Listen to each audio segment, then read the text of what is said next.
Baik, selamat pagi dan salam sejahtera. Saya ucapkan khusus kepada Dr. Kalsum selaku pensyarah utama kursus Geografi Malaysia ini, dan saya Uling Abul selaku mahasiswa yang mengambil kursus Geografi Malaysia ini mengucapkan ribuan terima kasih kepada dokter karena telah bertugas lumus untuk membantu kami dan juga akhirnya dapat memberikan soalan peperiksaan ini.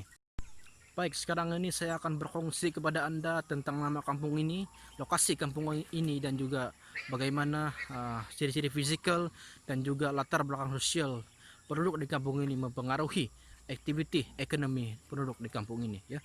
Jadi dari segi ciri-ciri fisikal kawasan di kawasan ini, kita boleh bahagikan kepada dua aspek, yaitu yang pertama ialah bentuk muka bumi dan yang kedua adalah cuaca. Ya. Jadi dari segi bentuk muka bumi seperti yang Anda dapat lihat di belakang saya ini, Anda dapat melihat bahwasannya seluruh kawasan di kampung ini sememangnya terdiri daripada tanah tinggi ataupun berbukit bukau. Ya, dalam anggaran saya lebih kurang 98% daripada kawasan tanah di sini merupakan kawasan tanah tinggi dan selebihnya hanya 2% daripadanya adalah tanah pamah. Ya, jadi dalam anggaran saya ya, derajat kecurunan ataupun kecuraman bukit bukau ataupun tanah tinggi di sini adalah sebanyak atau setinggi 45 derajat kecurunan ya. Jadi dari segi cuaca seperti yang Anda dapat lihat tidak begitu panas hari ini ya. Dan jadi saya dapat berkongsi kepada Anda tentang suhu di kawasan ini ya. Kita dapat bahagikan dua keadaan, yaitu pada waktu siang dan pada waktu malam. Pada waktu siang kita dapat merasakan bahwasanya suhu di kawasan ini lebih kurang 26 derajat Celcius, dan pada waktu malam suhu akan jatuh sebanyak ataupun jatuh kepada 22 hingga 23 derajat Celcius. Jadi dari segi cuaca yang lain juga ya, di kawasan ini juga adalah kawasan yang sentiasa berangin ya, disebabkan oleh pergerakan udara dari darat menuju ke laut. Jadi sekarang ini kita akan beralih kepada aspek sumber-sumber semula jadi yang masih lagi wujud di kawasan ini, yaitu di tempat tinggal saya sendiri ya. Seperti yang saya katakan sebentar tadi, bahwasannya kawasan kampung saya ini masih lagi terjaga, terpelihara daripada segala aktivitas manusia, termasuklah penembangan dan juga pembalakan ya. Jadi saya berani mengatakan bahwasannya sumber-sumber semula jadi yang ada di kampung saya ini setakat ini masih lagi terjaga dan boleh digunakan pakai oleh masyarakat di sekitar. Di dalam ini, jika kita jalan menuju ke dalam hutan ini, kita akan dapat menjumpai satu atau dua jenis obat-obatan ataupun herba yang berpotensi untuk dijadikan obat oleh masyarakat di sini ya. Jadi kalau Anda boleh lihat di belakang saya ini merupakan aliran sungai yang masih lagi jernih, bersih, mengalir dari kawasan utara menuju ke selatan ya. Masih lagi jernih, tidak terdapat sebarang pencemaran yang berlaku di kawasan ini.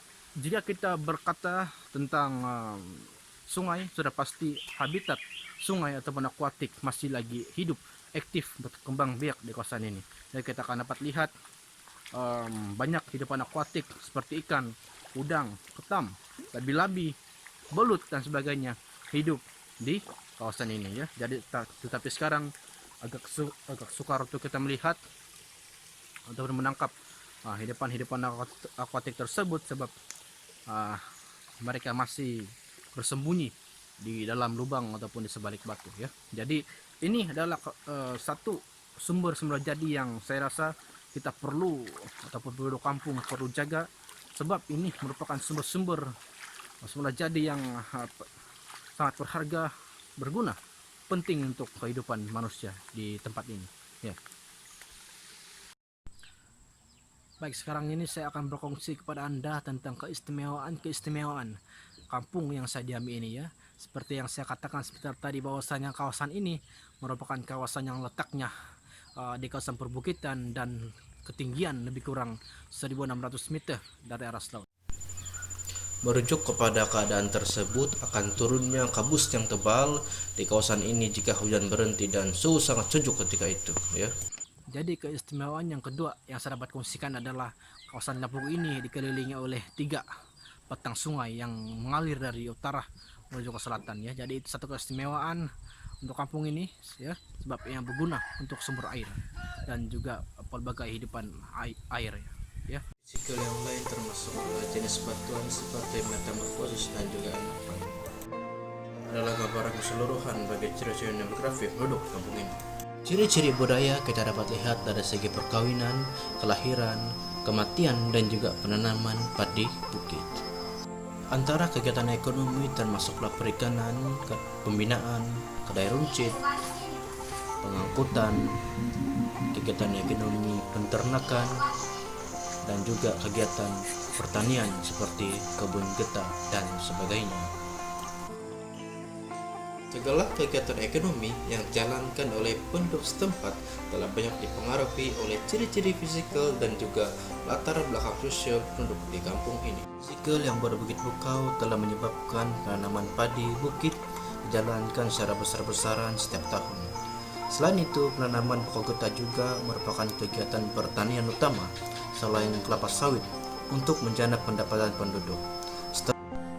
Keadaan jalan raya yang curam dan jauh dari pekan telah menyebabkan kegiatan pengangkutan dijalankan oleh penduduk yang mempunyai pacuan 4 roda untuk mengangkut penumpang dan juga barangan penumpang. Pada masa yang sama, kedai runcit juga diwujudkan oleh sesetengah penduduk karena keperluan yang tinggi oleh jiran-jiran setempat. Selain itu, kegiatan pertanian dan peternakan juga telah banyak dijalankan oleh setiap penduduk kampung karena kesesuaian cuaca dan suhu setempat yang mengakibatkan perkembangan sayur-sayuran dan ternakan. Perikanan juga dijalankan secara besar-besaran karena wujud sumber mata air di lembah bukit.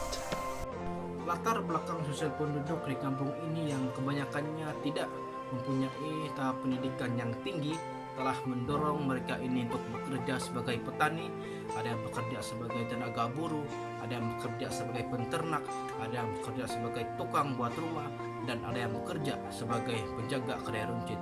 Ini semua untuk menambah pendapatan mereka setiap bulan ataupun setiap tahun. Kewujudan tanah yang luas dan subur serta tumbuh-tumbuhan yang tumbuh liar di kampung ini telah mendorong penduduk kampung untuk menjalankan berbagai aktivitas ekonomi, termasuklah peternakan, perikanan, dan juga pertanian. Dan semua ini sangat berkaitan rapat dengan keadaan ciri fisikal, bentuk muka bumi, dan cuaca yang sememangnya sangat membantu, sangat bersesuaian dengan aktivitas ekonomi yang dijalankan oleh penduduk yang bertujuan untuk menambah ekonomi ataupun pendapatan mereka.